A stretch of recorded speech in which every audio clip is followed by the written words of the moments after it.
Nah, Miring, ini miring makanya berarti dasar kamu tuh sudah Anda miring, jadi bengkok, artinya Anda pahami bahwa bengkok. Yesus itu Udah miring, adalah Allah Saudara yang Jones, menjadi dari dulu manusia. bengkok. Nah, Tuhannya dia kan Yahudi satu sudah natur kan? miring kok. Satu Saya bilang natur. tadi konstruksi Tuhannya awal Yahudi kamu satu sudah natur atau miring. dua natur? Kutanya Awal dulu. ke atas kita kan miring terus. Kata kamu Tuhannya di dasarnya Yahudi sudah satu miring. natur atau dua natur? Gitu. Jawab. Kalau Yahudi Tuhannya itu Yahudi kan satu natur dalam atau dua bentuk natur? Jawab. roh. Tentu dia adalah roh. Tidak ada dia Tuhannya berbentuk Yahudi manusia. satu natur atau dua natur? Ya dia roh itu berarti apa? Satu natur atau dua natur?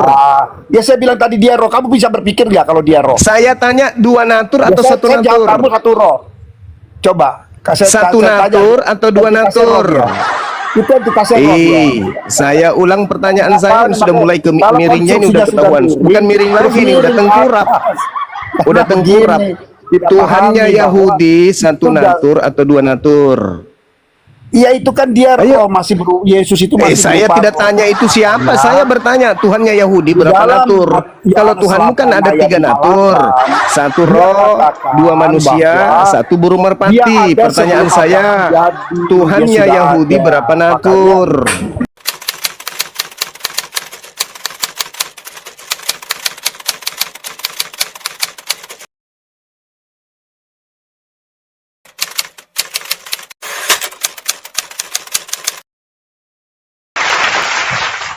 Oke, begini ya Juma. Coba kamu di mute dulu Juma. Nanti kamu birahi kamu muncul, kamu potong saya dalam diskusi. Di mute dulu Juma. Biar enak. Jadi diskusinya kita satu-satu. Udah lanjut Tante Om, lanjut. Ya udah, kamu jangan potong ya. Jadi gini. Iya Tante Om, lanjut. Diskusi. Ya kamu Mbak Juma jangan potong-potong terus dong Mbak Juma. Kamu nggak pantas kamu jadi bagusnya Mbak Juma. Kristus adalah manusia yang diurapi Tuhan. Lanjut. Iya begini ya, karena dia adalah Kristus itu adalah Mesias yang diurapi hakikatnya. Karena apa? Dialah Allah yang menjadi manusia, sehingga pengurapan itu harus datang dari Allah, bukan dari manusia. Itu satu pemahaman dalam kekristenan tentang Kristus.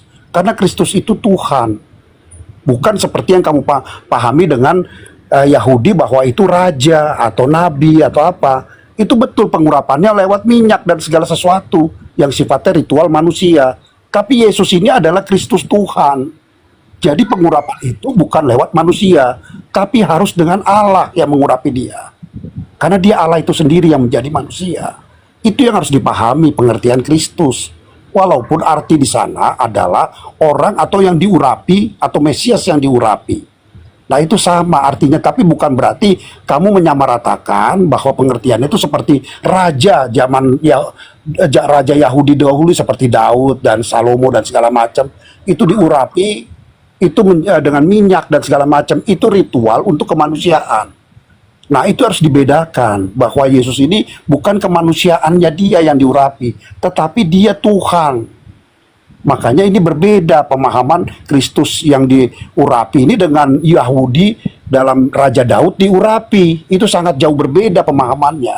Tidak boleh dicampur aduk di situ. Kalau dicampur aduk ya seperti kamu itu pemahamannya jadi ngawur. Ya, lalu di sini kita kekristenan ini kan melihat Yesus sebagai Tuhan yang diurapi. Nah inilah dia Mesias yang diurapi itu adalah Tuhan. Makanya di dalam Lukas 2 ayat 11 sudah mengatakan, hari ini bagimu terlahir juru selamat Kristus Tuhan. Makanya di situ Kristus Tuhan. Karena kaidah di saat dalam tata bahasa Indonesia berarti Kristus itu adalah Allah, Tuhan. Artinya itu karena di tata bahasa Indonesia yang baik dan benar. Karena pokok kalimat dijelaskan oleh anak kalimat. Itu menjelaskan ke kalimat pokoknya di depan, yaitu Kristus, itu Tuhan. Nah, lahir di kota Daud. Itu ya. Jadi pengertian Kristus itu adalah Mesias yang diurapi Tuhan. Ya, gitu. Silakanlah. Oke, baik. Jadi teman-teman, kita dengarkan tadi bagaimana Saudara Jones menyimpulkan Kristus adalah Mesias. Mesias itu kan bahasa Ibrani itu ya kan ya. Jadi ada kelucuan di situ memang. Kristus adalah Kristus yang diurapi. Anda menggunakan akal sehat, jelas di situ. pada hari ini telah lahir bagimu juru selamat, manusia yang diurapi Tuhan di kota Daud. Ketika Anda mengatakan dengan bersusah payah, melilit lidah, Kristus adalah Mesias, Kristus adalah Mesias. Lah, hanya orang gereja yang bisa kau tipu dengan pola kayak begitu. Kristus adalah manusia yang diurapi Tuhan, titik. Dia adalah manusia yang diurapi. Makanya di sungai Yordan, yang turun ke sungai itu manusia. Karena memang manusia.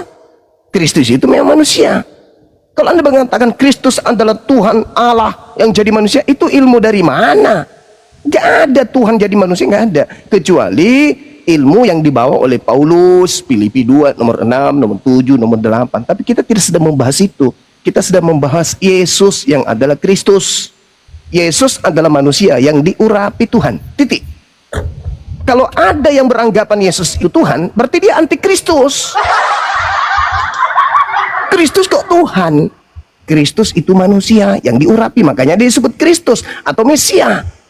Mazmur 22 misalnya, raja-raja dunia bersiap-siap dan para pembesar bermufakat bersama-sama melawan Tuhan dan Mesiasnya, Nabi Daud. Jadi Mesias adalah orang yang diurapi. Konsep Mesias itu tidak didatangkan dari Roma. Konsep Mesias atau orang yang diurapi itu dari Yahudi. Yesus orang Yahudi, maka polanya harus berdasarkan asas Yahudi, bukan asas Roma. Kalau Roma, Tuhan yang turun jadi manusia lalu diurapi oleh Tuhan. Jadi Tuhan mengurapi Tuhan. Itu lelucon. Jadi saya simpulkan juga nih kepada saudara, Lukas 2 nomor 11, pada hari ini telah lahir bagimu juru selamat, yaitu manusia yang diurapi Tuhan di kota Daud. Siapa manusia ini? Yesus. Kenapa dia lahir? Karena dia manusia. Tuhan pencipta langit dan bumi nggak mungkin lahir. Kalau ada yang menuhankan manusia yang lahir, berarti dia anti Kristus, anti terhadap Yesus. Karena Yesus hanya manusia. Kalau dituhankan berarti anti terhadap kemesiasannya. Maka yang disebut Kristen adalah anti Kristus. Artinya Kristen ini anti terhadap kemesiasannya Yesus. Kristen ini mau Kristus itu menjadi Tuhan. Nah, jadi jangan bawa Yesus. Yang menjadi Tuhan itu adalah yang keluar dari kubur. Itu berbeda. Silakan. Oke. Sebentar Pak Joni tahan. Saya mau sapa dulu yang baru bergabung, Kak Sarah. Assalamualaikum. Bang Luihak, ini Kristen atau Islam, Bro? Selamat siang. Selamat siang. Halo, Bro Luihak. Kalau nggak dibawa aja ya. Silakan Bang Jones, silakan. Ya. Oke, terima kasih. Gini ya Bang Juba. Tadi saya udah bilang ya bahwa kalau kamu lihat dari kaidah tata bahasanya tidak masuk kamu bicara seperti itu. Kamu kan belajar tata bahasa Indonesia. Bagaimana pokok kalimat dan anak kalimat. Menerangkan itu kamu harus tahu. Kaidah itu kamu jangan mempermalukan diri kamu di anak buah kamu di sini. Lukas 2 itu ayat 11 tidak begitu cara berceritanya secara kaidah tata bahasa Indonesia. Karena di situ pokok kalimatnya Kristus. Tuhan itu menerangkan tentang Kristus itu. Artinya Kristus itu adalah Tuhan. Kamu tidak bisa menerangkan tentang Kristus itu. Artinya Kristus itu adalah Tuhan. Gimana nih Beb? Ada dulu dong host. Doubling itu. Kopi Pai. Selamat bergabung, selamat siang. Kristen atau Islam? Di mute dulu, Bro ya. Mengganggu soalnya. Lanjut Pak Jones, lanjut. Ya, sorry ya. Jadi, iya Juma ya. Jadi Bang Juma, jadi itu salah dalam kaidah tata bahasa Indonesia. Kamu mengartikannya bahwa manusia yang diurapi Tuhan. Tidak begitu. Kaidah tata bahasa Indonesia, kamu menabrak itu kaidah tata bahasa Indonesia. Karena tata bahasa Indonesia dia menerangkan anak kalimat, menerangkan pokok kalimat di depannya. Artinya di situ Kristus, memang betul di arti Kristus itu adalah manusia atau Mesias yang diurapi. Tetapi itu artinya Tuhan. Iya. Nggak bisa kamu goreng di situ tata bahasa Indonesianya nggak masuk. Kita kan belajar semua. Kecuali kamu tidak belajar dan kamu mau mempertontonkan kaidah yang tidak lazim dalam tata bahasa Indonesia. Ya itu saya angkat tangan, itu udah ya sulit lah kalau dasar kamu sudah salah, terus kamu bangun dengan kesalahan itu terus ke depan. dan menyalah-nyalakan Kristen gitu. Nah itu udah salah sudah, karena dasar itu udah salah.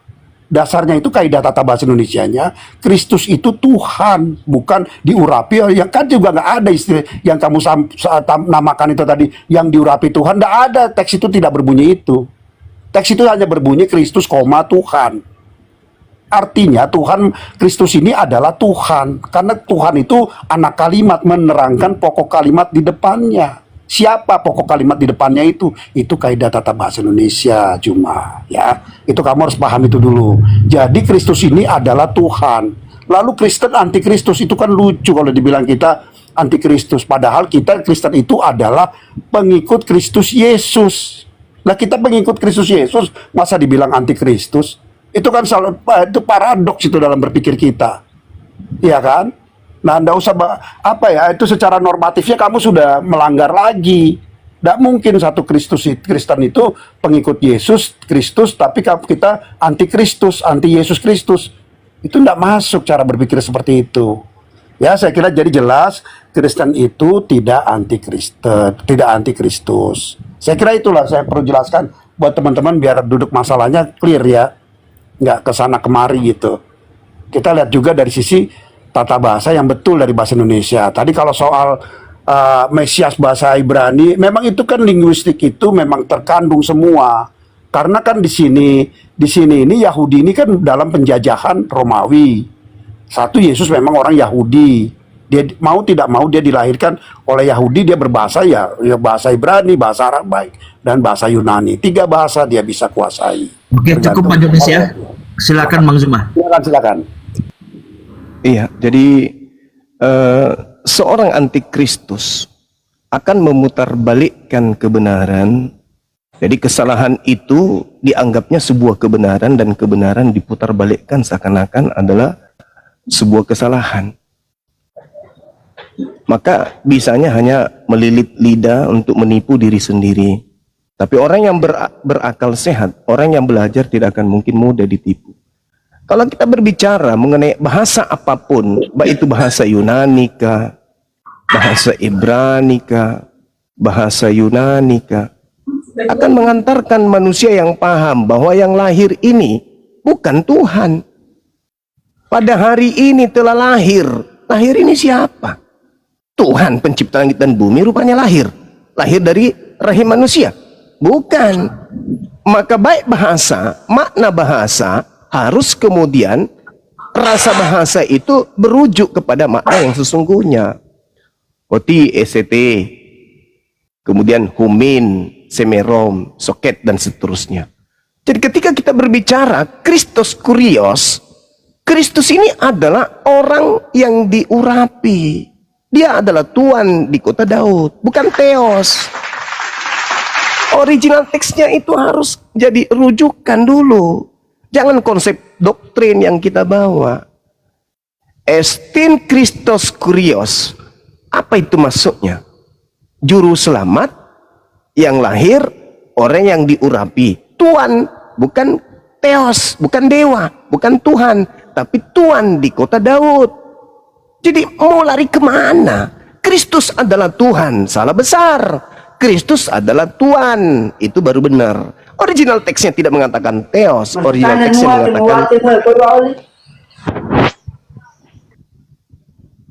teksnya mengatakan Kurios. Kurios itu bukan Tuhan. Halo, Kurios assalamualaikum semuanya. Aduh, ini Bang Zuma, saya minta teman-teman ya jangan ini ketika Bang Zuma bicara atau Pak Jones bicara jangan mengganggu dulu. Saya minta biar diskusinya ini berjalan dengan rapi gitu ya. Saya minta seperti itu teman-teman. Maaf. Lanjut Bang Zuma. Iya. Jadi Kurios itu mau dilarikan kemanapun itu bukan God, tetapi dia Tuhan, Lord. Jangan dirubah makna itu, jangan perkosa bahasa. Jadi Kristus ini adalah level tertingginya Tuhan, dia manusia, yang lahir manusia. Yang Kristus manusia, tidak ada Tuhannya Yahudi bergelar Kristus, nggak ada. Tidak ada Tuhannya Yahudi itu bergelar Mesia, tidak ada. Jadi pada hari ini telah lahir bagimu juru selamat, yaitu Kristus Tuhan di kota Daud. Tapi Lembaga Bible Indonesia mencoba untuk menyesatkan Kristen dan orang lain. dengan menggunakan kata Tuhan. Padahal kata Tuhan kalau orang Indonesia itu berarti pencipta langit dan bumi. Masa iya pencipta langit dan bumi lahir dari manusia? Maka dengan berdialog dengan orang Islam yang paham Bible, mengajarkan orang Kristen ini untuk memanusiakan orang Kristen ini supaya tidak menjadi manusia separuh manusia. Hari ini telah lahir. Apa iya yang lahir ini pencipta langit dan bumi? Oh, ternyata bukan. Yang lahir ini adalah manusia yang diberi kedudukan sebagai Mesias, orang yang diurapi Tuhan. Jangan digiring manusia kepada kesesatan. Maka orang yang memaksakan manusia yang lahir menjadi Tuhan itu adalah antikristus. Meskipun Kristen itu sendiri artinya antikristus, tetapi itu memiliki makna tersendiri. Kristus yang dimaksud oleh Kristen adalah makhluk yang mengaku akulah dia, yang justru diminta oleh Yesus agar waspada kepada makhluk tersebut. Ketika ada makhluk mengaku akulah dia, jangan kau percaya. Itu adalah penyesat. Sementara yang disalibkan ini adalah makhluk yang mengaku akulah dia. Itulah yang disembah Kristen. Makhluk yang keluar dari kubur mengaku kepadaku telah diberi kuasa langit dan bumi. Pergilah ke seluruh bangsa, jadikan seluruh bangsa menjadi pengikutku. Itu adalah makhluk yang mengaku akulah dia, sang penyesat tersebut yang Yesus nubuatkan. Tapi kita tidak sedang berada di situ. Antikristus akan terpenjara dengan konsep akulah dia ini. Makanya orang-orang Kristen termasuk saudara Jones itu memaksakan pemahaman bahwa Kristus itu adalah Tuhan. Kenapa? Karena dia menginginkan kita menyembah kepada makhluk yang keluar dari kubur yang mengaku-ngaku sebagai Yesus. Saya simpulkan, siapapun di atas muka bumi ini yang keluar dari kaidah bahasa, rasa bahasa, konsep keyakinan dari ajaran Yesus bahwa Kristus adalah Tuhan, itulah antikristusnya. Tuhan pencipta langit dan bumi tidak pernah dilahirkan manusia, dan dia bukan makhluk. Yesus sendiri yang dilahirkan menyembah kepada Tuhan. Jadi kalau ada orang Kristen memaksakan Kristus adalah Tuhan, itulah antikristusnya. Enggak usah lama-lama, enggak usah buru-buru, enggak usah terlalu jauh kita mencari siapa antikristus. Silakan.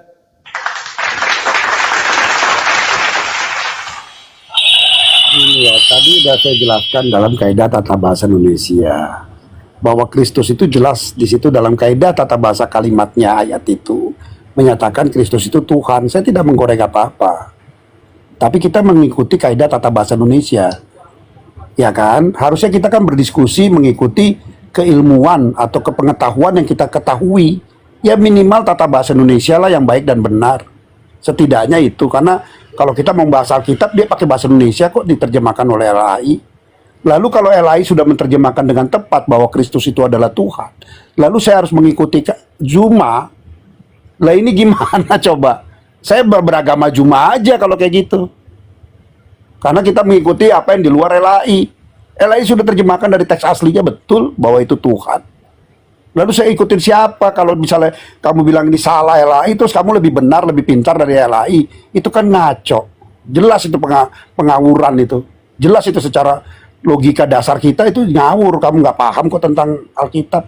Kok kamu menerjemahkan sendiri dan memaksa orang lain mengikuti terjemahan kamu? Ya nggak mungkin lah orang lain ngikutin kamu. Sesat lah.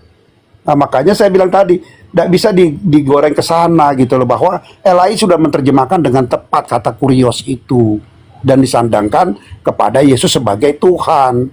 Karena memang pada posisi-posisi tertentu kurios itu bisa dikatakan sebagai Tuhan. Memang dia maknanya bisa dua, karena dia adalah bisa dikatakan Tuhan segala Tuhan atau penguasa segala penguasa. Tuhan itu kan penguasa. Nah itulah dia. Jadi arti dari kata kurios itu yang kita harus pahami dulu. Jangan kita bawa, kita nggak memahami dan kita paksakan seakan-akan orang yang menerjemahkan salah. Lalu kita suruh mengikuti dia. Lagi ini gimana? Kitab yang kita pegang ini apa artinya iman kami dari LAI yang sudah membawakan Alkitab itu. Kalau kita mengikuti orang lain, ya kita yang sesat. Nah, antikristen ini, Kristen dan antikristus ini kan dimaksudkan pada Yohanes 2 ayat 1, Yohanes 1 ayat 7. Yang dimaksudkan ini kan itu sebenarnya itu. Karena apa? Di situ adalah menyatakan siapa yang tidak percaya bahwa Yesus Kristus datang menjadi manusia, itu adalah sesat. Itu adalah antikristus. Di situ dinyatakan di ayat itu. Artinya di situ makanya saya bilang tadi, pengertian ayat itu adalah makanya digunakan kosakata lengkap, Yesus Kristus. Karena di situ pengertiannya Yesus Tuhan. Siapa yang jadi pengertiannya nih? Siapa yang tidak percaya bahwa Yesus Tuhan datang menjadi manusia, kamu sesat, kamu antikristus. Nah, itu yang dimaksud dari Kristen ini antikristus. Memang ada di dalam Kristen yang tidak mengakui bahwa Yesus itu, saya tidak mengelak ya, bahwa Yesus itu, Kristus itu Tuhan datang menjadi manusia dan dia menolak menjadi manusia. Ada. Ya, saya mungkin Bang Juma tahulah Kristen yang mana itu, saya yakin tahu. Nah, emang ada, saya tidak bisa mengelak itu. Tetapi yang dimaksud dalam hal ini ketika kamu bicara dengan saya Tritunggal. Kita mempercayai Yesus itu datang, Allah itu datang menjadi manusia. Sesuai teks yang ada di ayat Alkitab dijelaskan. 1 Yohanes 1 ayat 14, firman itu telah menjadi manusia. Inilah dia sang firman menjadi manusia. Ketika sang firman itu adalah Allah menjadi manusia, dia tetap Tuhan dan Allah. Karena dia Allah yang menjadi manusia kok. Tidak mungkin dia menjadi manusia biasa sama seperti kita. Itu suatu tidak mungkin. Bahkan kalau secara logika kamu lihat, kelahiran dia saja sudah extraordinary. Ya, sudah sesuatu yang khusus. Kelahiran dia tidak sama dengan kita. Dia hadir tanpa bapak biologis. Coba dibayangkan. Nah, itu kan sesuatu hal yang luar biasa gitu. Nah, itu sudah kita ketahui bahwa itu membedakan kita dengan Yesus. Hadir aja karena memang dia Allah. Kalau dia hadirnya sama dengan kita, dia bukan Allah. Hadirnya sama dengan Bang Juma, dengan saya sama. Enggak, dia hadirnya berbeda. Tetapi entitas dia ketika hadir sama dengan kita, dia manusia.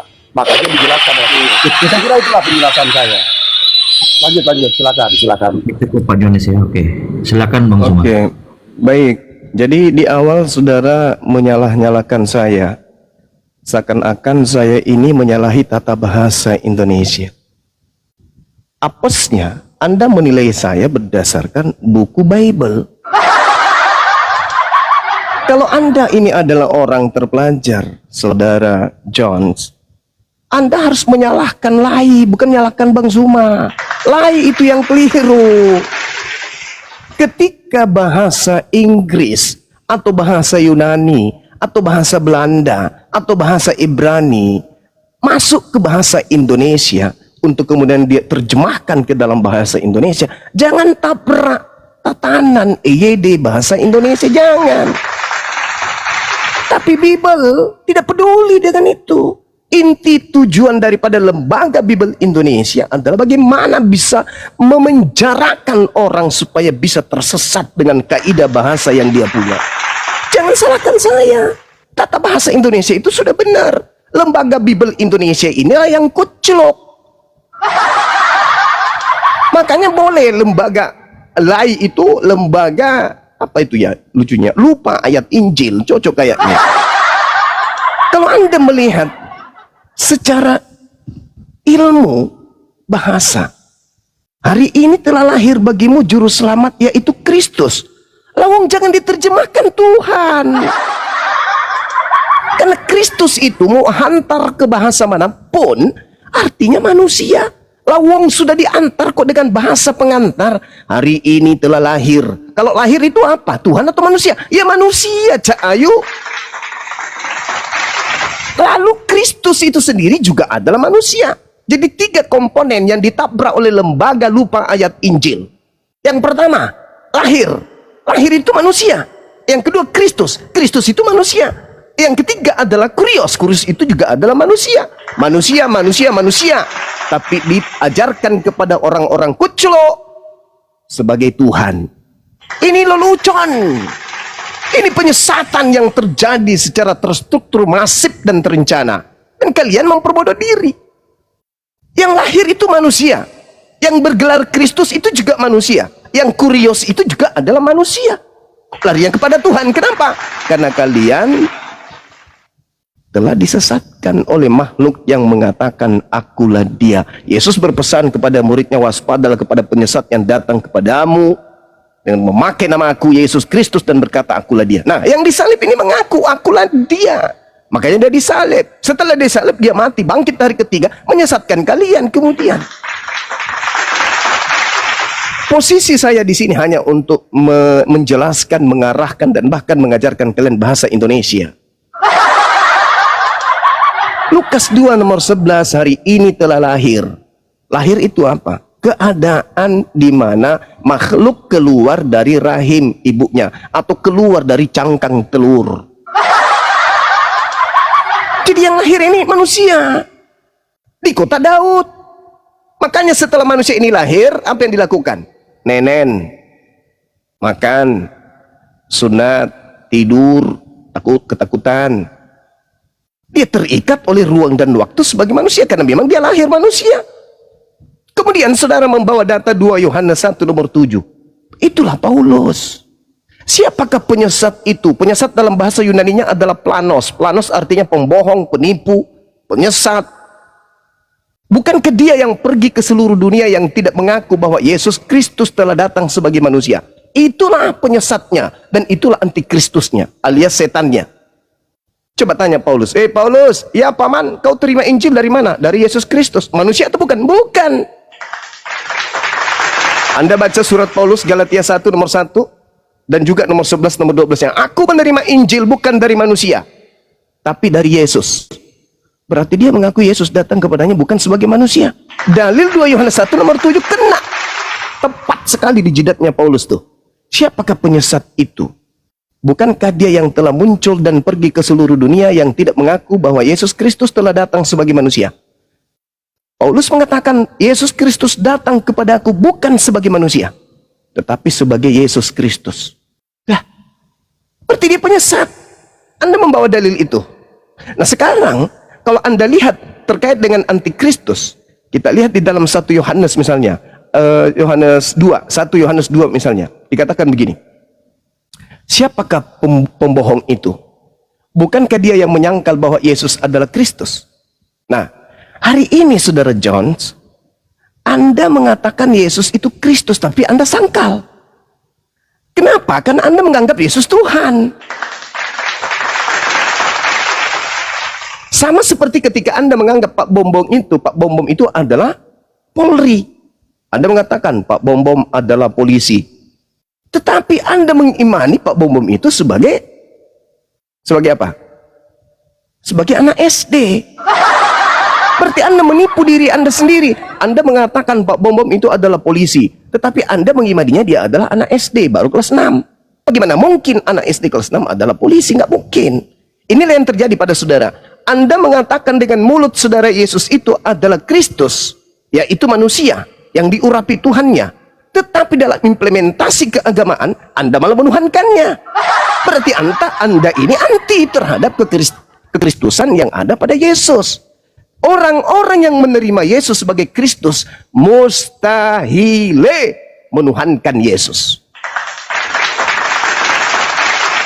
Anda mengatakan dia Kristus, teori, prakteknya Anda menuhankan. Berarti Anda adalah anti Yesus alias anti Kristus. Saya berharap Anda masih bisa menggunakan akal Anda dan mudah-mudahan tidak bocor halus seperti kemarin-kemarin. Sekali lagi kesimpulan, 10 detik. Siapapun di atas muka bumi ini yang menyembah Kristus, dia sedang menyembah setan. Karena hanya setanlah yang ingin menyamakan dirinya dengan Yesus dan mengaku-ngaku Yesus dan ingin menyamai Tuhan dan ingin disembah. Ingat, Yesus berkata waspadalah kepada Kristus palsu. Kristen adalah pengikut Kristus tapi palsu. Kenapa? Kristus yang disembah oleh Kristen adalah Kristus Tuhan. Sedangkan Kristus yang datang di tengah-tengah Bani Israel adalah Kristus manusia yang diurapi Tuhan. Silakan. Oke. Gini ya Bang Juma, justru Anda yang membawa nalar yang tidak tepat di sini. Tadi saya sudah katakan secara kaidah tata bahasa Indonesianya jelas ya Kristus itu adalah Tuhan. Masih aja Anda paksakan bahwa itu salah. Itu nalar Anda dalam pengetahuan tata bahasanya sangat grounded itu. Salah di situ. Karena memang jelas itu secara kaidah tata bahasa Indonesia, anak kalimat menerangkan pokok kalimat di depannya. Kamu perhatikan itu koma di situ. Nah, itu kamu nggak ngerti di situ. Nah, jadi jelas di situ bahwa Kristus itu Tuhan. Nah, jadi kalau kita menyembah Tuhan ya jelas menyembah Kristus ya benar, kita menyembah Kristus, pengikut Yesus harus menyembah Yesus Kristus karena dia Tuhan. Makanya ayat di 2 Yohanes 1 ayat 7 dikatakan Yesus Kristus lengkap di situ. Karena di situ menyatakan siapa yang tidak percaya Yesus Tuhan datang menjadi manusia, itu kamu anti Kristus, anti Yesus itu. Karena memang Yesus datang menjadi manusia, Allah itu datang menjadi manusia, ya. Yohanes 1 ayat 14. Ya. Nah, di sini yang saya kira pemahaman Anda yang keliru. Lalu Anda membawa lagi bahwa Kurios itu bukan Tuhan. Itu juga lucu. Kurios itu memang artinya Tuhan dan Tuan, bisa. Karena itu juga memang perkembangan bahasa dalam terjemahan. Kalau misalnya LAI masih menggunakan kata di awal junjungan atau Tuan, itu jadi salah kaprah dalam penerjemahan. Karena itu kita sudah ketemu kata Tuhan. Ini kan berjenjang, penemuan kata ini berjenjang, itu kamu tidak sadari. Waktu dulu itu diterjemahkan dengan junjungan, berikutnya diterjemahkan dengan Tuan. Nah, ketika ketemu kata Tuhan, ya diterjemahkan dengan kata yang lebih tepat. Tidak mungkin kita menggunakan kata yang di belakang yang sudah tidak relevan lagi digunakan. Itu mengatakan dia tidak belajar dari manusia, tetapi langsung dari Yesus, Roh Allah. Karena dia langsung, utusan langsung dari Yesus yang dia dipertemukan oleh Yesus. Nah, itulah dia dalam bentuk roh tadi. Itu dalam kekristenan, Allah itu berhadir dalam dunia ini itu biasa, dengan teofani itu hal yang biasa, lumrah. Itu sudah terjadi di masa Abraham dan dicatatkan semua di kisah-kisah di masa perjanjian lama. Allah itu bertemu dengan para pemimpin umat, biasa itu, sama Musa, Abraham, Daniel, semua biasa itu bertemu dengan Allah. Nah, itu makanya dalam bentuk teofani gitu. Oke, cukup ya. Bisa menyesatkan dong. Kan misinya menyesatkan. Sebisa mungkin bisa menyesatkan banyak orang. Itu loh poinnya. Jadi jangan Anda menyalahkan tata bahasa Indonesia. Salahkan Bible, lembaga Anda. Lembaga Anda itu yang harus belajar bahasa Indonesia dari kelas SD dulu. Orang-orang yang dulu di lembaga Indonesia itu, lembaga Bible Indonesia, suruh kembali ke SD kelas 1. Belajar dulu di sana, perdalam dulu, permantap dulu itu ejaan EYD, permantap dulu itu kemudian pendalaman bahasa Indonesia. Baru sadur dari bahasa lain Bible ke dalam bahasa Indonesia, termasuk kata Allah. Kalau lembaga Bible Indonesia itu orang-orang waras yang duduk di situ, bukan penyesat yang ada di sana, tidak mungkin ada kata Allah di dalam Bible kalian. Karena yang duduk di sana orang-orang setengah kepala semuanya, maka kata Allah masuk ke dalam Bible kalian. Allah itu dalam bahasa Indonesia, Bung, dalam tatanan KBBI, Allah adalah nama Tuhan dalam bahasa Arab. Tanya orang-orang lembaga Bible Indonesia yang cupu-cupu itu, yang culun-culun. Tanya, hei, kau menerjemahkan Bible kita ini dari bahasa Inggris ke bahasa Indonesia atau ke bahasa Arab? Kalau ke dalam bahasa Indonesia, uang Theos itu kau terjemahkan dalam bahasa Indonesia yang benar. Theos itu apa artinya? Theos itu artinya dewa. Kalau kau mau terjemahkan ke dalam bahasa Arab, boleh kau gunakan kata Allah atau Allah, tapi semuanya harus bahasa Arab. Jadi orang-orang yang ada di lembaga Bible Indonesia itu memang harus disuntik pantatnya pakai suntikan sapi, supaya otaknya itu bisa berfungsi dengan baik, tidak menyesatkan manusia. Ya, jadi kembali kepada tema, saudara. Anda ke bawah-bawah, Anda ke bawah-bawah. Seakan-akan Anda bisa menipu orang lain setelah Anda tertipu. Kristus itu manusia, udah titik. Adapun kata Tuhan itu hanya penipuan saja. Ini orang kok sudah disadarkan, nggak mau sadar-sadar. Di situ kurios. Kurios itu bahasa Indonesia kita menyediakan kata Tuhan. Kenapa harus ke Tuhan? Kalau Tuhan itu akontas dalam bahasa Yunani. Theos itu artinya dewa. Akontas bahasa Yunani artinya Tuhan. Sedangkan original teks kitab saudara tak ada satupun kata akontas, yang ada theos. Berarti sekiranya dalam bahasa Yunani asli Lukas 2:11 itu ada kata theos, maka di situ wajar disebut Tuhan. Tapi karena di situ tidak ada kata theos, yang ada hanya kurios, haram hukumnya bagi ilmu pengetahuan kata kurios diterjemahkan dalam tatanan bahasa Indonesia dengan arti Tuhan. Itu merusak bahasa Indonesia itu. Berarti Anda tidak cinta kepada bahasa Indonesia. Kalau Sumpah Pemuda itu, Kami pemuda Indonesia bersumpah berbahasa satu, bahasa Indonesia. Gunakan bahasa Indonesia yang kita cintai dalam sumpah pemuda itu. Jangan Anda rusak tatanan bahasa kita. Jadi sekali lagi, terlepas daripada itu, saudara Kristen ini harus sadar, Kristen secara global 2000 tahun adalah anti terhadap Kristus. Kenapa? Karena mereka berupaya Kristus dimaknai menjadi Tuhan. Itulah makna kenapa Yesus mencegat kalian dan mengatakan kalian semua adalah pembuat kejahatan. Kenapa? Kata Kristus aja kalian pretelin menjadi Tuhan. Ini Kristen ini memang aneh gitu loh.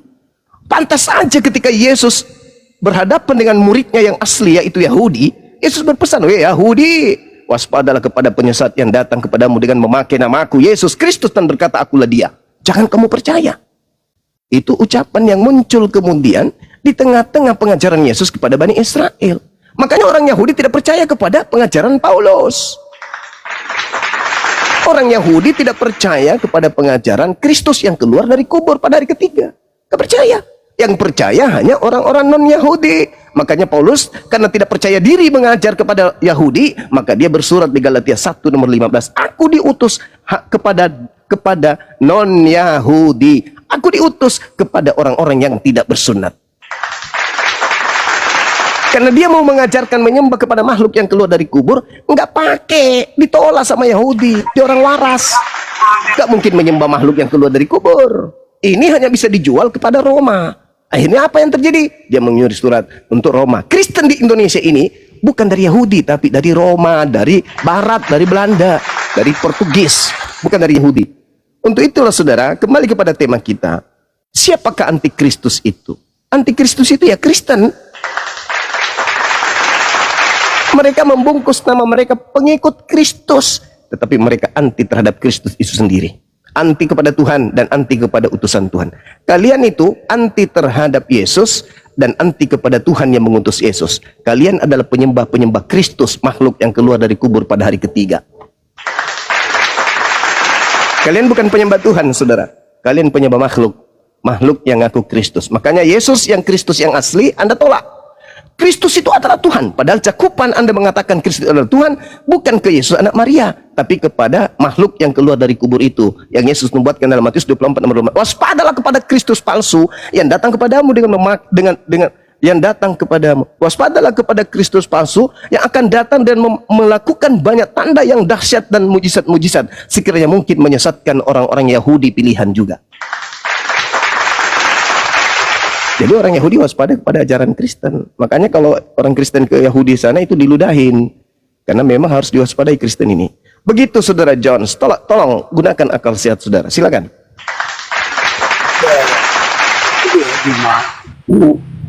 Saya kira nggak ada akal sehat Anda ya. Jelas-jelas Anda di sini kelihatan penyesat sekali gitu loh. Bagaimana dari kaidah tata bahasa Indonesia kamu dobrak semua itu. Apa yang disampaikan Elai sudah benar, kamu bilang tidak benar. Secara kaidah tata bahasanya kita secara keilmuan kita tahu itu benar. Kamu dobrak di situ demi satu penyesatan yang kamu ingin bangun. Itu kan kegilaan akut. Saya kira itu ngawur sebenarnya. Saya kira tidak boleh pakai cara-cara dakwah seperti itu. Itu ngaco, cara dakwah yang ngaco. Karena kamu tidak paham itu dan bahkan kamu mendobrak kaidah yang umum, yang pelajaran bahasa Indonesia yang baik.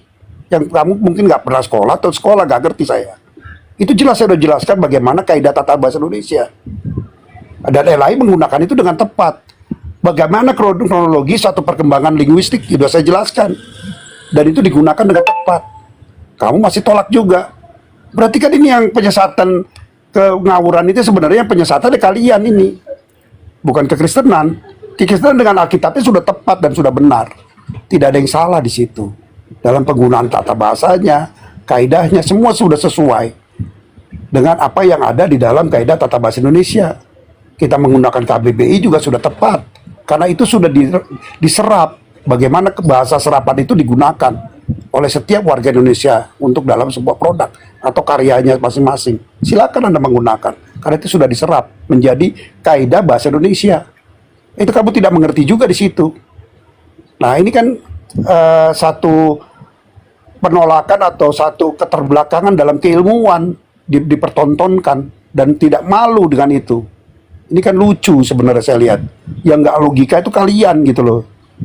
Bahwa Anda mempertontonkan sesuatu yang tidak masuk logika dalam kaidah tata bahasa Indonesia, dalam kaidah struktur cerita di Alkitab, cerita peristiwa yang terjadi, penyalipan dan segala sesuatu. Anda menolak semua itu dan membuat satu karangan baru yang sesuai mungkin dengan doktrin Anda, bahwa doktrin Anda tidak lengkap dan tidak bertanggung jawab dengan semua cerita yang ada. Itu urusan Anda, tetapi tidak bisa dibawakan ke iman lain dengan struktur penceritaan dalam kitabnya yang sangat runut. Bagaimana dia dilahirkan, bagaimana dia harus hadir, Allah itu hadir menjadi manusia diceritakan dasarnya, bagaimana dia lahir diceritakan, bagaimana dia berjalan pelayanan diceritakan, bagaimana dia harus selesai dalam pelayanannya diceritakan. Tapi kan di tempat kalian tidak ada.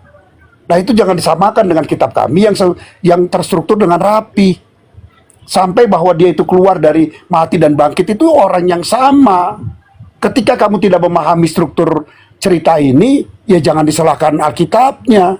Kamu yang tidak memahami struktur cerita ini dari apa yang sudah disampaikan dalam Alkitab itu, baik beberapa ayat-ayat di dalam Alkitab itu, Injil itu ya, Matius, Lukas, Yohanes dan seterusnya Markus sudah menceritakan bagaimana dari kelahiran itu mereka semua saling melengkapi penceritaan peristiwa itu. Lalu kamu anggap ini satu yang berbeda, kamu yang tidak nyambung, ya jangan disalahkan logika dari Alkitab, logika kamu yang tidak masuk ke situ. Oke, Coba cukup Pak Jones. benar. Cukup Pak Jones ya. Ya. Sekali lagi, setelah itu tiktokan Bang Zuma, Pak Jones, setelah itu langsung tiktokan aja ya. Ya sebentar, saya belum selesaikan Pak. Sebentar, saya kira saya harus jelaskan lagi bahwa di dalam kekristenan ini, jadi Kristen ini bukan antikristus. Tadi saya katakan, memang ada antikristus yang tidak mengakui Kristus itu datang, Tuhan itu datang menjadi manusia. Itu sudah saya sampaikan. Bahkan saya kasih tahu bahwa Anda juga tahu siapa yang Kristen seperti itu. Tetapi kamu berhadapan dengan saya Kristen Tritunggal yang sangat memahami bahwa Allah itu datang menjadi manusia. Totali orang di Alkitab sudah diajarkan dan sudah dipaparkan begitu rupa bahwa Allah itu menjadi manusia. Nah, ini saya kira kita harus paham itu. Ya, di dalam Allah Tritunggal tidak masalah Allah menjadi manusia dan jelas itu. Nah, di situ jadi saya kira bukan kita yang akal logikanya tidak ada, justru Anda akal logikanya tidak ada.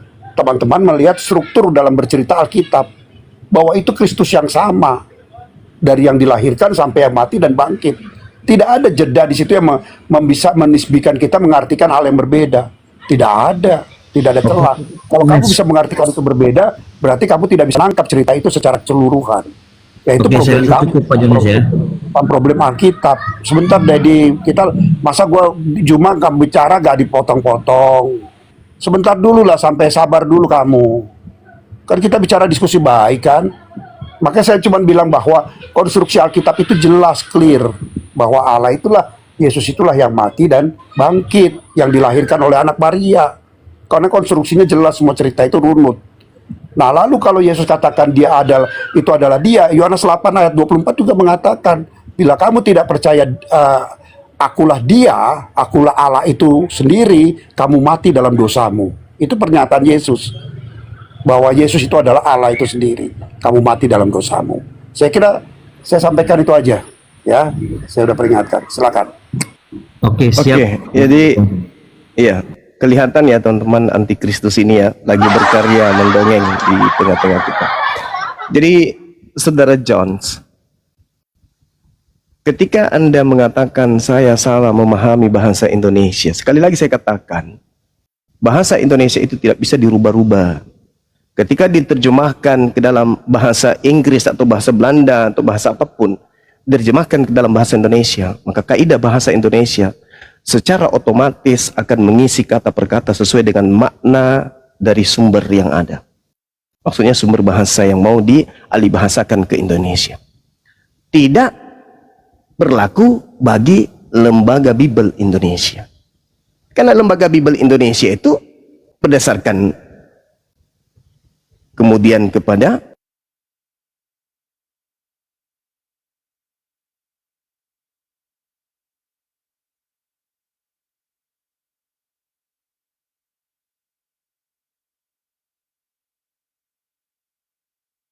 Ini kenapa nggak ada suaranya?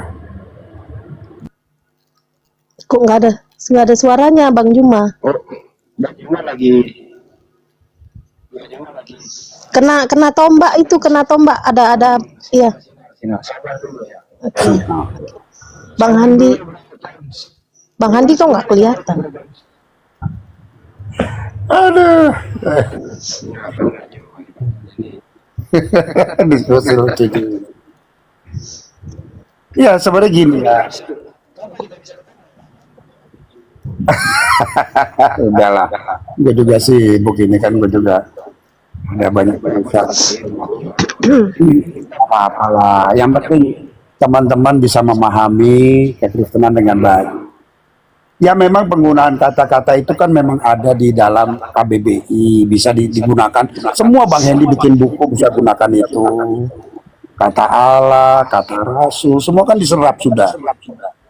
Kan itu sudah diserap menjadi KBBI oleh pusat bahasa kita loh. Pusat bahasa kita mengambil. Silakan.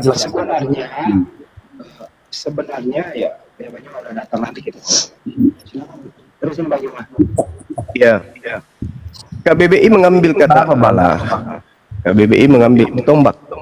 KBBI mengambil kata Allah, tapi KBBI mendefinisikan kata Allah itu adalah nama Tuhan dalam bahasa Arab, bukan dalam nama Tuhan dalam bahasa Indonesia gitu ya. Kembali kepada tema. Jadi Kristus ini jelas adalah mereka yang melantik Kristus menjadi Tuhan. Sedangkan Kristus itu artinya manusia yang diurapi Tuhan. Ketika ada manusia yang menyembah kepada Kristus, berarti dia anti terhadap Kristus. Nah, ada kemudian contoh yang sederhana.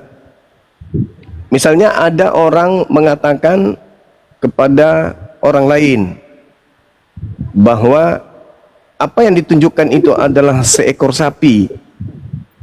Tetapi di luar pemahaman daripada dia mengatakan itu adalah seekor sapi, dia menganggap sapi itu adalah manusia.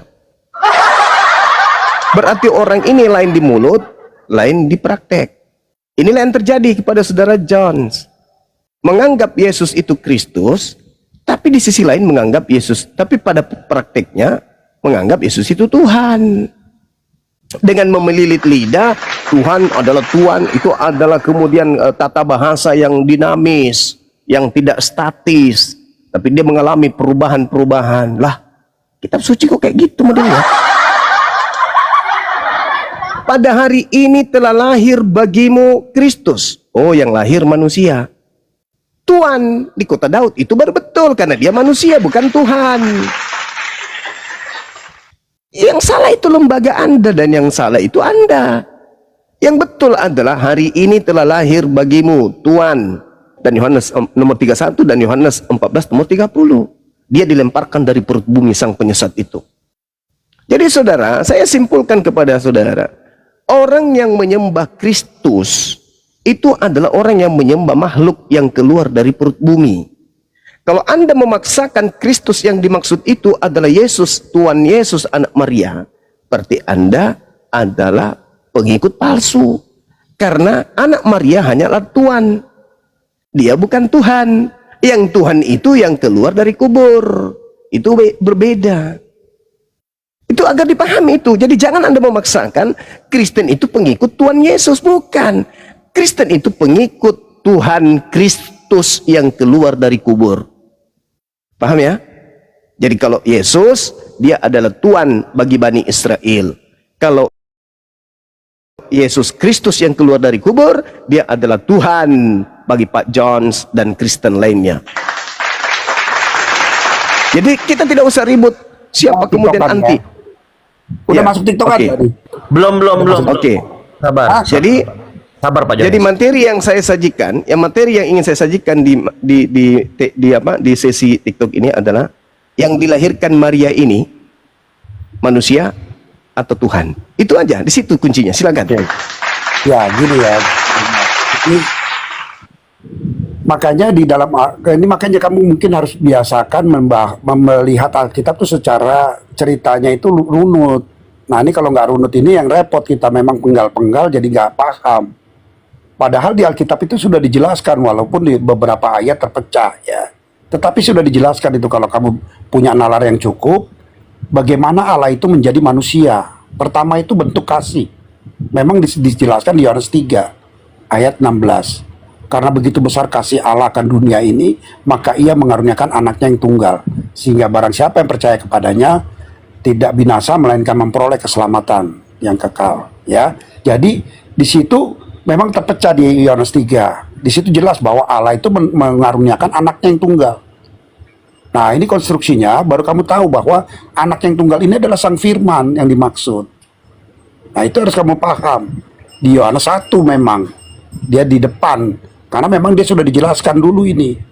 Nah, baru Yohanes 3 menjelaskan kenapa ini Firman ini bisa ada menjadi manusia, karena inilah dia dasarnya. Yohanes 3 ayat 16. Dia diutus karena Allah itu mengasihi dunia, maka dia mengaruniakan anaknya. Nah, itu konstruksinya. Ya, ketika dia mengutus firman-Nya menjadi manusia, itu menjadi duinatur. Karena kamu tidak paham ini. Kamu menolak duinatur Yesus. Nah, jadi semua itu akan kamu jadi nggak konstruksinya, jadi kamu jadi ngawur terus. Kalau bangunan itu sudah dari dasar fondasinya miring, kamu akan miring terus sampai ke atas. Kayak Menara Pisa. Mungkin lebih lagi tuh. Menara Pisa cuma 90 berapa kemiringannya. Nah, kamu lebih parah lagi mungkin karena sudah miring dari awal. Nah, usahakan makanya jangan miring dari awal sehingga konstruksi ke atasnya itu bagus. Ya. Jadi ini adalah Allah yang menjadi manusia. Allah itu entitasnya roh, dijelaskan oleh Yesus. Yohanes 4 ayat 24. Ini yang miring siapa ini yang miring? Bentar dulu loh kau Bu Juma. Gua masih Tuhan jadi jelasin manusia, apa. miring.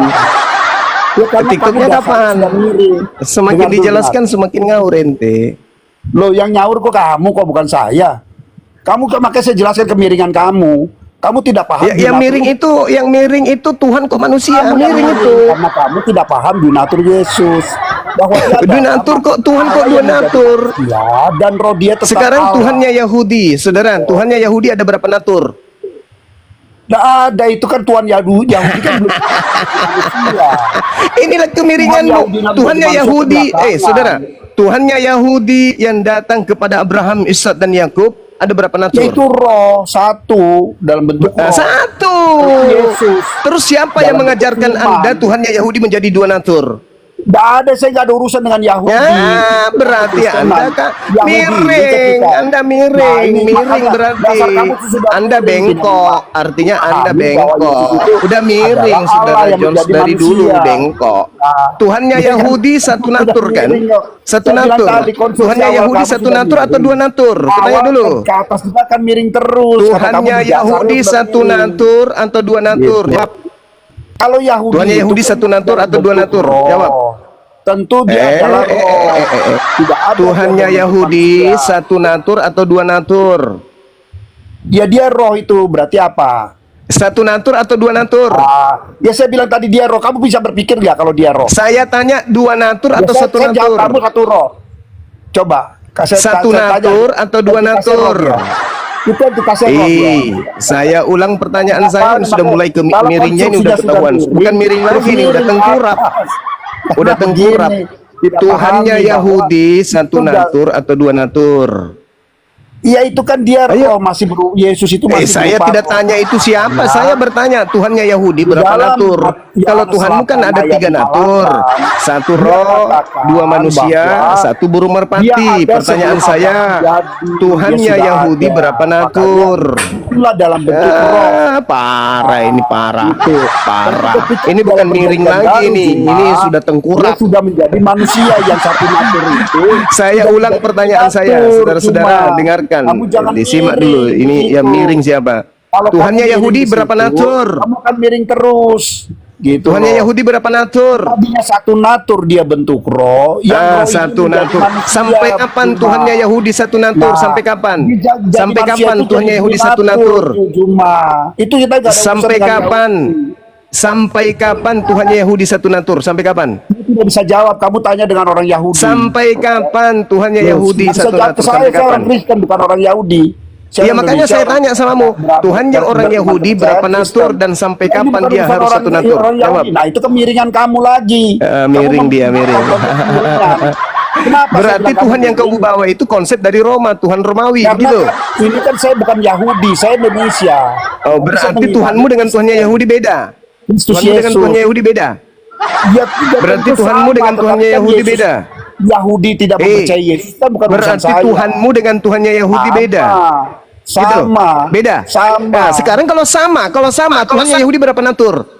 Ya tapi kan Tuhan yang satu natur itu telah menjadi manusia menjadi dua natur. Lah, Nah, itu berarti dua kemiringan natur. kamu. Ini Tuhannya Yahudi Kemiringan kau kamu. miringkan menjadi Yahudi itu urusan menjadi Yahudi, manusia. saya tidak Siapa saya siapa tidak yang urusan mengatakan apa-apa, kemudian? itu Siapa yang Kristen. ngajarkan kamu? Siapa yang Di dalam ngajarkan Alkitab kamu Tuhannya ada, Yahudi berubah Juma. menjadi manusia? Hei, Kamu nggak hei, baca Alkitab hei, lengkap. hei. Kamu comot-comot Yang kamu mengajarkan mau. saudara bahwa Tuhannya Yahudi menjadi natur manusia siapa? Saya nggak bilang Yahudi, saya nggak ada urusan, saya nggak berani jawab tentang Yahudi. Ya udah, kalau begitu Bukan Anda saya, ke saya gereja Indonesia, seperti cuman biasa, saya Kristen. celop, Nah, itu celap, kemiringan celop, kamu. celop, celop, celop. Kemiringan Anda kamu, nggak layak maksa saya diskusi untuk dengan Yahudi. saya. Saya Saya bukan- udah tidak ada yang lain di sisi aku. Selama-lamanya.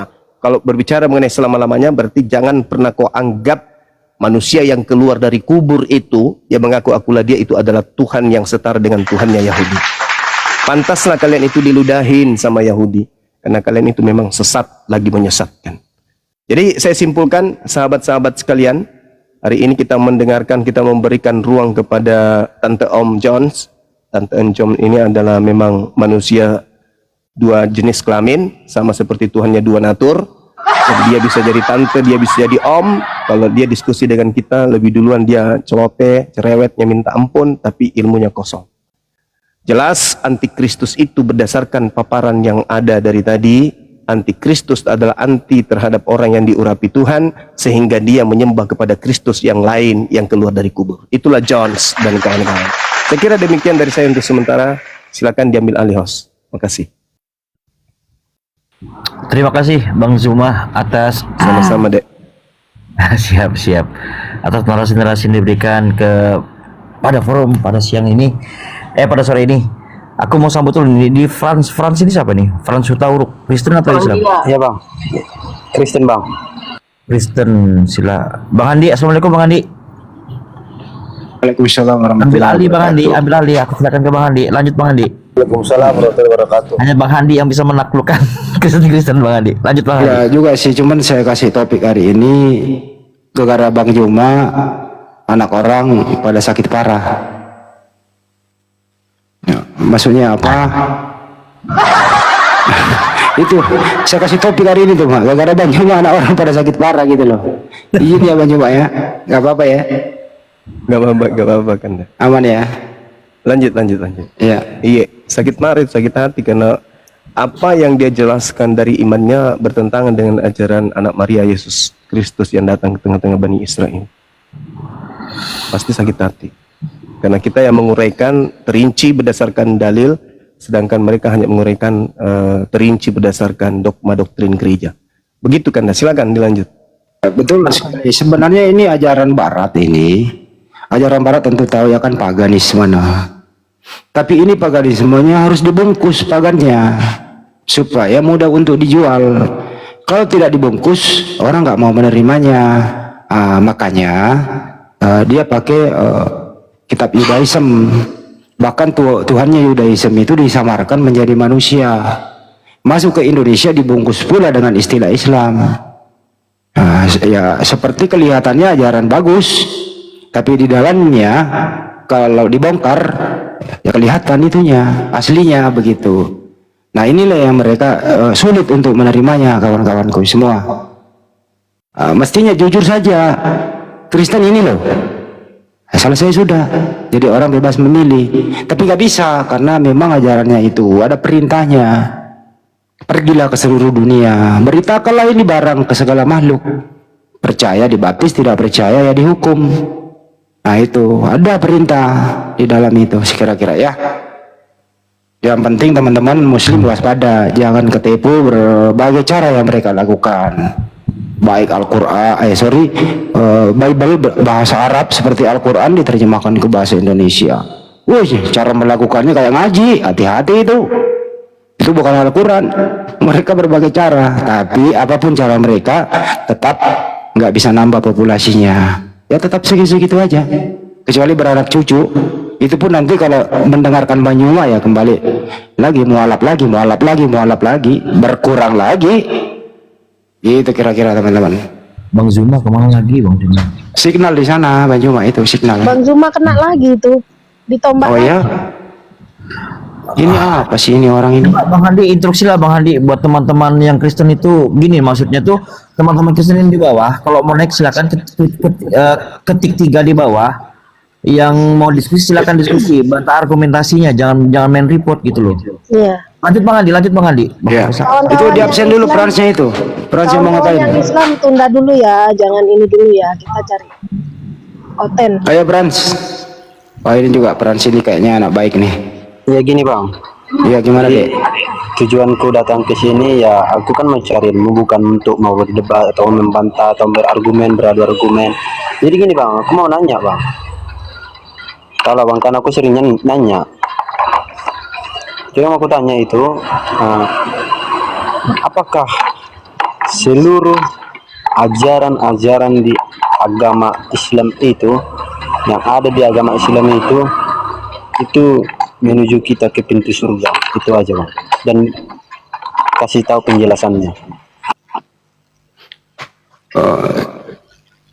Ya, Banyuma ada pertanyaan bagus ini Banyuma.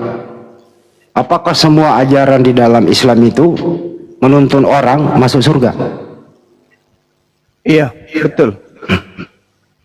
Nabi Muhammad SAW di dalam Al-Quran surah Al-Jumu'ah ya diutus oleh Allah ke atas muka bumi ini untuk mensucikan manusia. Sedangkan untuk masuk ke dalam surga wajib hukumnya kemudian manusia itu suci, gak bisa tidak. Bismillahirrahmanirrahim. Huwallazi ba'atsa fil ummiyina rasulan minhum yatslu 'alaihim ayatihi. Jadi Nabi Muhammad SAW diutus sebagai rasul ya kepada manusia untuk mengajarkan kemudian ketetapan-ketetapan Allah. Tujuannya untuk mensucikan jiwa manusia, mengajar manusia tentang kitab dan hikmah atau sunnah. Itu Al-Quran Karim menjelaskan itu. Jadi siapa yang mengikuti Nabi Muhammad, maka orang itu pasti suci jiwanya dan orang ini layak masuk ke dalam surga. Karena surga itu kudus, maka yang mesti masuk di sana adalah orang yang kudus. Nabi Muhammad diutus, huwallazi ba'atsa fil ummiyina rasulan minhum yatlu 'alaihim ayati wa yuzakkihim wa yu'allimuhumul kitaba wal hikmah wa in kuntum min qablu lafi dhalalim mubin.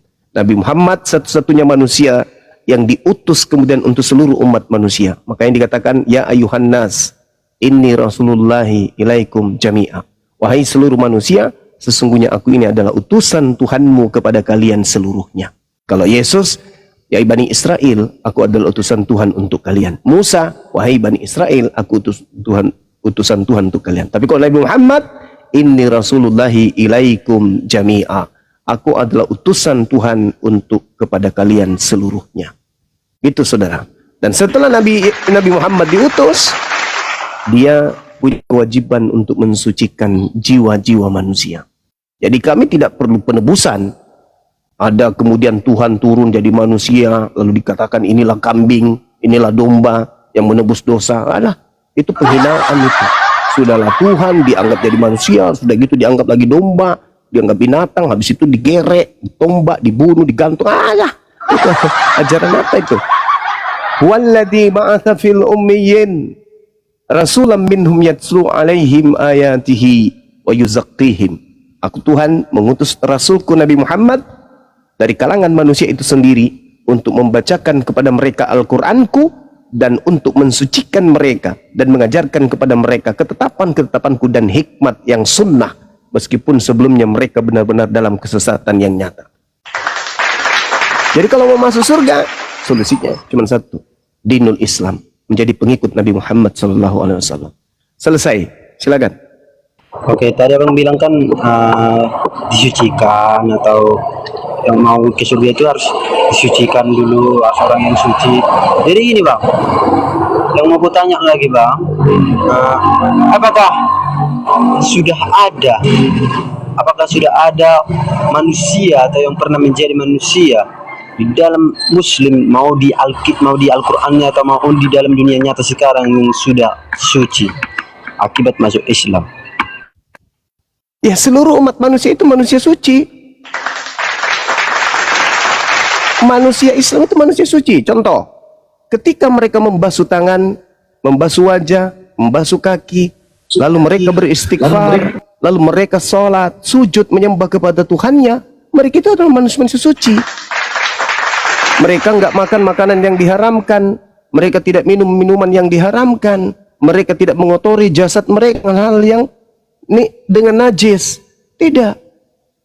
Mereka mensucikan jasad mereka, tubuh mereka, dan mereka membersihkan rohani mereka. Jadi Islam itu kenanya dua, membersihkan jasmani. Apa jasmani ini? Tubuh, raga kita. Makanya di Islam itu ada mandi junub, ada mandi tahir, mandi besar. Kemudian ada wudhu, pembasuhan. Kemudian mereka secara rohani membersihkan jasad rohani mereka, membersihkan rohani mereka dengan zikir, dengan ibadah, amalan-amalan soleh. Coba, ketika dikatakan jangan engkau makan babi, orang yang makan babi apa boleh dikatakan orang suci?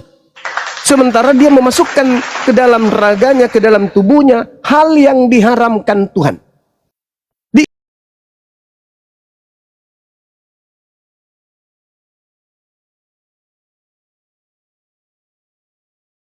Yang putih tanpa noda. Ketika mereka punya noda, maka mereka mencuci diri mereka. Seperti kain, ketika mereka kena noda, maka mereka mencuci pakaian tersebut. Apa cuciannya? Apa mesin? Apa alat mencucinya? Wudhu.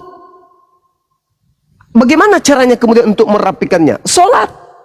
Maka umat Islam ketika dia keteteran dengan dosa, kembali kepada Tuhan dengan sholat. Ibadah, sholat, ibadah, sholat. Makanya saya berpesan melalui forum ini, kalau ada saudara-saudara Islam yang melakukan kemaksiatan, ya jangan lupa sholat. Karena sholat itulah yang akan membersihkan maksiat saudara. Kalau Anda menumpuk maksiat, berarti Anda membuat antara Anda dengan Tuhan Anda itu berlumut. Sholat inilah yang membersihkan lumut. Ibarat antara kita dengan Tuhan kita itu ada cermin. Semakin banyak kita sholat, semakin bersih cermin kita. Semakin bersih cermin kita, semakin nampak kuasa Tuhan. Semakin nampak kuasa Tuhan, semakin bisa kita menjaga diri dari maksiat yang lain. Maka sholat, dan sholat. Karena sholat itulah yang membersihkan kemudian manusia dari dosa. Begitu saudara-saudara. Jadi Islam itu suci orangnya. Islam itu bersih. Banyak maksiatnya, tapi dia tidak pernah menyembah selain daripada Allah. Setinggi apapun kemudian dosa-dosanya, ketika mereka umat Islam itu bertaubat dengan taubatan nasuha, seketika bersih seperti kertas yang bersih. Tuh saudara, jelas itu. Oke. Jadi gini bang, tadi kan ku dengar abang bilang itu manusia orang Islam itu kalau sudah menganut agama Islam itu pasti disucikan dan suci, dan ketika berbuat dosa itu pasti bertobat atau apa gitu. Maksudnya gini bang, yang dikatakan suci itu apakah bisa berganti-ganti jadi pendosa kemudian menjadi suci lagi setelah bertobat habis itu pendosa? Karena setahuku bang, iya betul yang abang bilang tadi itu memang haram, itu perbuatan dosa. Cuman masih banyak perbuatan dosa yang tidak harus terlihat mata. Itu maksudnya bang. Jadi itu bisakah dikatakan dengan suci atau tidak? Nah, makanya di dalam Al-Quran itu dikatakan apa? Kalau dalam surah Yasin atau dalam surah Al-Muluk, itu Al-Quran menjelaskan, menarasikan. Apa kata Quran? Dikatakan begini, Bismillahirrahmanirrahim. Wasawa'un alaihim a'anzartahum am lam tunzirhum la yu'minun. Dan sama saja bagi mereka, orang-orang yang tidak beriman, diberi peringatan ataupun tidak diberi peringatan, mereka tidak akan beriman. Berbeda dengan orang Islam. Orang Islam itu ketika mereka beriman, dijelaskan di ayat selanjutnya, innama tunziru manittaba dzikra wa khasyar rahmana bil ghaib wabasyirhu maghfiratin wa ajrin karim. Sesungguhnya engkau hanya memberi peringatan kepada orang-orang yang mengikuti peringatan, yang takut kepada Tuhan yang Maha Pengasih, walaupun mereka tidak melihat Tuhan tersebut. Maka berilah mereka kabar gembira dengan ampunan dan pahala yang mulia. Jadi umat Islam itu tadi dibersihkan rohnya, Roh ini dibersihkan dengan zikir, roh ini dibersihkan dengan istighfar. Astagfirullah, astagfirullah, astagfirullah, astagfirullah. Umat Islam itu selalu beristighfar, bertaubat. Dalam keadaan duduk, dalam keadaan baring, dalam keadaan berdiri, dalam keadaan berjalan, berlari. Umat Islam itu selalu beristighfar, memohon ampun kepada Allah. Bukankah seluruh nabi-nabi termasuk Yesus mengajarkan bertobatlah, bertobatlah, bertobatlah, bertobatlah. Dan implementasi dari pertobatan umat Islam itu ya beristighfar. Mulutnya, hatinya mengatakan ampuni aku ya Allah. Mulutnya mengatakan ampunilah aku ya Allah. Perbuatannya mengatakan aku membuktikan diriku untuk diampuni, yaitu aku bertaubat dari hal-hal yang membuat aku jatuh dalam dosa. Itu. Jadi di Islam itu ketika melakukan dosa kembali astagfirullahaladzim, bertobat. Kalau di Kristen ya maaf nih, mereka harus, Tuhan mereka harus mati di atas tiang salib. Oke. Sekarang ketika Kristen berdosa lagi, apa yang mereka lakukan? Bunuh Tuhan lagi gitu. Ujung-ujungnya bertobat lagi kan? Lah berarti meniru-niru agama Islam. Kenapa harus bertobat lagi? Bukankah Yesus itu sudah mengampuni dosa kalian? Jadi logikanya, kalau Yesus sudah menebus dosa kalian, maka kalian bebas melakukan dosa. Itulah yang dikatakan oleh Paulus di dalam Galatia 2 nomor 16. Galatia 5 nomor 4, Galatia 3 nomor 27. Itulah yang dikatakan oleh Yesus, oleh Paulus.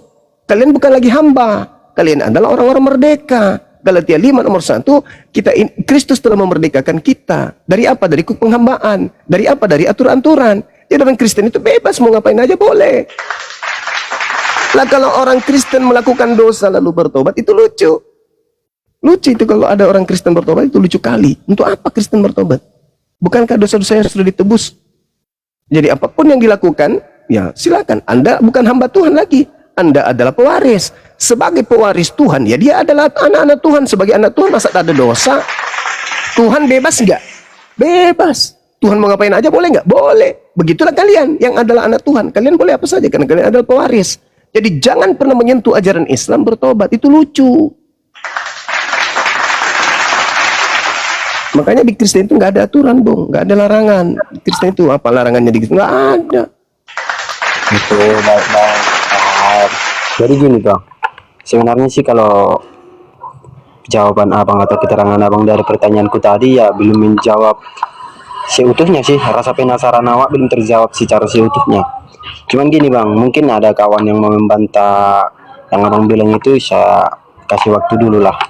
Karena niat saya bang mau mencari mau cari tahu atau penasaran, jadi saya tidak pandai berdebat. Tapi mungkin dari keterangan abang mungkin ada kawan yang mau berdebat, jadi saya kasih waktu dulu bang. Siang Bang Juma. Iya, siang Bang Juma. Iya. Mau bertanya, apakah Nabi Muhammad adalah Mesias palsu atau Nabi palsu? Nabi palsunya dinubuatkan di dalam Bible itu datang kepada muridnya Yesus dan berada pada angkatan pertama, yaitu abad pertama. Datang kepada kepada murid Yesus, mengaku bertemu dengan Kristus di padang gurun. Itu nabi palsunya. Nabi Muhammad tidak pernah mengaku bertemu dengan Kristus. Tidak pernah mengaku bertemu dengan Kristus di padang gurun. Tidak pernah mengaku bertemu makhluk yang mengaku akulah dia. Nabi Muhammad tidak ada sedikit pun diceritakan di dalam Bible sebagai nabi palsu. Nabi palsunya datang kepada murid Yesus di abad pertama. Siapa yang datang di abad pertama? Sedangkan nabiku adanya di abad ke-7. Itu jawabannya. Terima kasih jawabannya. Jadi begini Bang Juma, bagaimana bisa umat Islam bisa berdiri sedangkan Nabi Muhammad sudah meninggal? Nabi Muhammad SAW jasadnya meninggal, tapi ajarannya tetap hidup sampai hari ini. Yesus ajarannya setelah dia terangkat ke langit langsung habis, hilang langsung. Contoh, hidup kekal itu adalah mereka mengenal Yesus Kristus yang engkau utus. Hidup kekal mengenal Yesus sebagai utusan. Tapi setelah dia terangkat, Yesus dikenal sebagai Tuhan yang datang menjadi manusia. Selesai. Yesus masih hidup, ajarannya mati. Nabi Muhammad sudah mati, ajarannya hidup. Sampai hari ini 2000 tahun kerajaan Nabi Muhammad masih berdiri dengan kokoh. Kerajaan Nabi Muhammad berdiri dengan kokoh. Kitab sucinya Nabi Muhammad berdiri dengan kokoh. Ajaran agamanya Nabi Muhammad berdiri dengan kokoh. Tapi Yesus, ajarannya mana? Hilang. Gak ada lagi ajaran Yesus hari ini. Silakan. Ajaran Yesus kan damai sejahtera, Bang Juma. Ajaran damai sejahtera itu sudah dibasmi oleh Paulus di dalam Efesus 2 nomor 15. Ajaran damai sejahtera itu adanya di dalam Taurat. Coba Anda baca hukum utama dan hukum terutama. Seluruh hukum pertama dan utama dan hukum kedua itu termaktub di dalam hukum Taurat. Kepada hukum Taurat, kepada Tauratlah kedua hukum ini kemudian tersimpul. Sedangkan Paulus mengatakan dalam Efesus 2 nomor 15, dengan matinya Yesus di tiang salib, maka Yesus telah membatalkan hukum Taurat beserta segala ketetapan yang ada di dalamnya. Berarti termasuk ajaran kasih damai, damai sejahtera. Habis. Makanya muncul agama Paulus, agama Kristen, pengikut Kristus, makhluk yang keluar dari kuburan yang mengaku Kristus. Bagaimana caranya orang Kristen mengatakan ajaran Kristen ini adalah agak damai sejahtera? Bagaimana mau damai? Ditanya yang mana Tuhanmu? Yesus. Yang dua pensiun? Enggak, dia juga adalah Tuhan. Berarti ada tiga? Enggak, satu. Satu yang mana? Satu dalam tiga. Tiga yang satu dalam satu. Bagaimana mau damai kalau konsep Tuhan aja nggak selesai-selesai? Mau sejahtera? Sejahtera apa? Sudah diwanti-wanti. Warisan yang disiapkan oleh Yesus adalah pengusiran. Bagaimana mau sejahtera hidupnya? Sedangkan Yesusnya berkata di dalam pengajaran Yesus Matius 19, jika engkau ingin menjadi pengikutku, maka lakukan segala kehendak Bapa. Kalau kau sudah melakukan segala kehendak Bapa, maka juallah seluruh hartamu. Kalau kau sudah jual seluruh hartamu, maka jadilah pengikutku. Kristen jual harta enggak? Enggak. Mereka memperkaya diri dengan mengungut perpuluhan yang tidak ada simbol dan simpulnya dari ajaran Yahudi. Apa yang damai sejahtera di Kristen? Enggak ada. Dia damai dan sejahtera nanti setelah Indonesia merdeka. Karena orang Islam mayoritas mengusir penjajah. Bagaimana mau damai sejahtera kalau Belanda masih menjajah? Silakan, pertanyaan ketiga.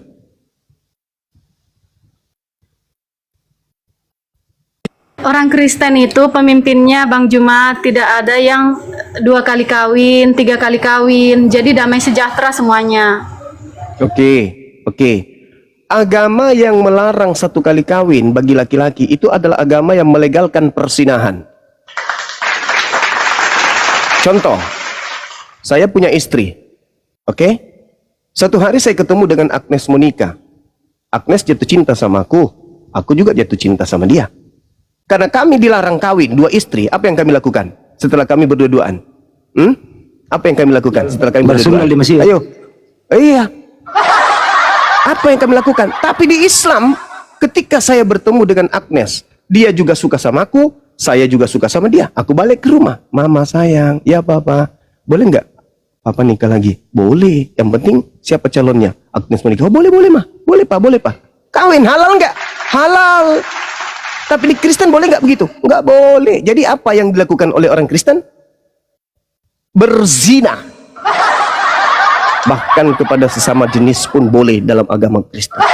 Sekali lagi saya katakan, agama yang melarang laki-laki, menghambat laki-laki, di mana Yesus dalam kitabnya sendiri, Lukas 18, membolehkan menikah lebih dari 1000 manusia, maka itu adalah agama yang melegalkan persinahan dan per-LGBT-an. Ayo.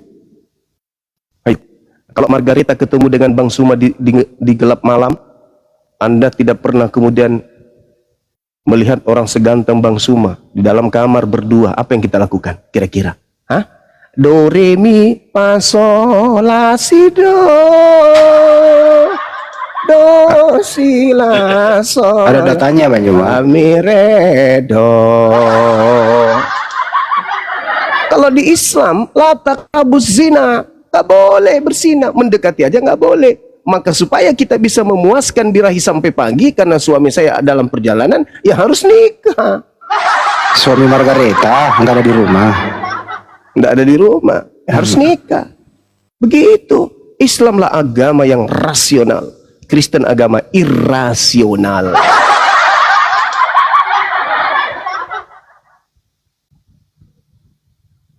Marilah Ada lagi kita, pertanyaan keempat. marilah kita menikmati asmara birahi sampai pagi karena suami Margareta tidak ada di rumah. Itu. Ada pertanyaan keempat, hati-hati ketampol, hati-hati milih pertanyaan. Bang Zuma ini ibarat komputer yang begitu ditanya langsung nampar. Langsung menjawab, sorry. Ada Bang, udah cukup. Ya udah, Silakan Bang udah. Frans, tapi ya. Makasih. Bang Handi diambil alih dulu Bang, ini saya mandi dulu sebentar, mau persiapan ke Pekanbaru. Ya, ketemu nanti teman-teman ya. Salam ya, banyak. Tapi tolong saudari Margareta ini kan orang baik. Jangan disuruh ngamsal dia di sini dulu ya. Mudah-mudahan dia bisa bertobat. Silakan teman-teman. Tapi pertanyaannya memang agak sedikit nyeleneh sih. Nah, cuman tabokannya Bang Juma yang membuat dia terdiam. Karena apa yang dia tuduhkan terjadi di antara mereka. Itu Margareta, apa yang kau tuduhkan terjadi di antara kalangan Anda sendiri loh. Data ada, kelakuan iya. Ada orang Kristen bagus-bagus semuanya, nggak ada yang menyalah. Yakin.